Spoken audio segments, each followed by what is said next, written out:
This video demonstrates how to adjust the swing door closer strike. The only tool you will need is a Phillips head screwdriver. First, open the door and verify that the roller ball remains in the upright position after the door opens. If the roller ball remains upright after opening, then loosen the 4 screws holding the strike so that the strike is easily moved.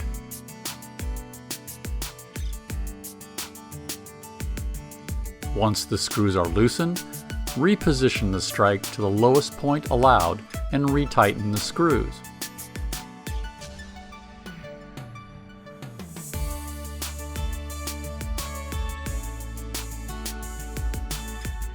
When the screws are tightened, push the roller ball down by hand and test the door closing a few times to ensure it operates properly.